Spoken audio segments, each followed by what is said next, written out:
LIV Golf CEO Greg Norman said he believes the Saudi Arabian government has learned from its mistakes in reference to human rights violations, including the killing of journalist Jamal Khashoggi. Look, I think everybody learns from their mistakes, Norman told News Nation's Dan Abrams in an interview on Thursday. News Nation is owned by Nexstar, which also owns The Hill. When pressed by Abrams on whether he thinks the Saudis specifically have done so, Norman added, "Yes, I do." He said he has been in Saudi Arabia building a golf course before becoming the CEO of LIV Golf, which he said was way before any of this hoo-ha-ha erupted.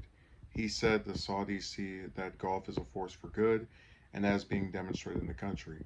Golf diplomacy is something I've been extremely passionate about for more than a century, Norman said. Norman and LIV Golf have received strong criticism over their ties to and financial support for Saudi Arabia, whose government has been documented to have committed human rights abuses for many years. Amnesty International has noted that the Saudi regime used torture as a punishment, severely restricts free speech, does not allow protest, and has overseen many arbitrary arrests. Controversy surrounding the regime reached a new level when Khashoggi, a columnist for the Washington Post, who had been critical of the Saudi regime, was killed in the Saudi embassy in Turkey in 2018. U.S. intelligence and other international investigators have concluded that the Saudi regime, specifically Saudi Crown Prince Mohammed bin Salman, was responsible for ordering Khashoggi's killing. Norman has defended LIV Golf's ties to Saudi Arabia, saying that people should look at how the country is changing its culture and noting that we've all made mistakes. If we can use golf as a platform to grow a country, improve a country, fantastic, hallelujah, he told Abrams. I'm saying sometimes when people say things, it's like a joke, like you can't even believe it's actually a thing they said because of how ridiculous it is. So how do I even unpack this? I don't think it's going to take too long to just talk about how ridiculous the things stated here were. Look, I think everybody learns from their mistakes. So I would say ordering an assassination is not a mistake. It's a pretty big thing, and in fact, one of the worst things you can do to another human being, which is to take their life. But let's pretend that bin Salman, whatever other portions of the Saudi government that were involved in Khashoggi's murder have all changed, right? That's a fact. Well, in what ways have they changed? He gives no examples. He's talking about golf diplomacy, but if your golf is not something that has shown tangible examples of actually affecting the leadership and policies of the country that you're claiming it's supposed to be being used as a tool to improve, then you're full of crap. And really, what you have here is a guy who, because companies are most interested in making money. And the only times they usually take a stand when it comes to like political issues is if it's something that affects them and their bottom line. But a lot of times they'll work with pretty much anywhere as long as they can squeeze out a couple more coins.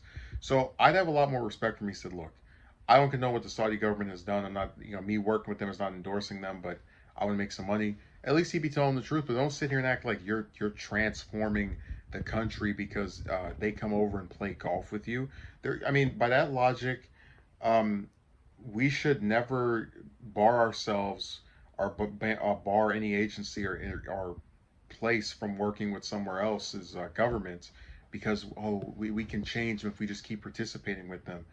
It's just sad that like here's a guy who's in charge of a company and just like any old coward, he can't just tell the truth and say I don't condone what they do, even though it looks like it because I work with them. But I have to make some money. That's all he has to say. But he wants to sit here and act like his golf is changing bin Salman, like the Saudi government goes from committing human rights abuses and banning free speech because he talked to him on a golf course.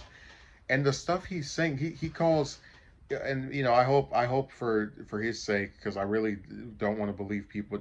I don't know if it's true or not. But he's like the brouhaha that went down. I hope he's not referring to Khashoggi's murder as that, because even if I had my problems with the fact that the Saudi government was involved in all of these murders in Yemen, for example, and nobody seemed to care, and it was barely getting covered by American media, for example, the fact that you would even call the stuff people are getting upset with that government over as brouhaha, like just to refer to it in this extremely dismissive manner, just shows how much of a joke this man is.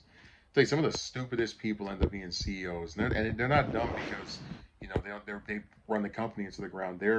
They say things that are both nonsense making, just don't make any sense, and are designed to obfuscate from legitimate criticisms of their ridiculous business practices, like working with a country that is against freedom of speech, orders assassinations, which I thought was counterintuitive to what this person believes, but he's too cowardly to speak up against that.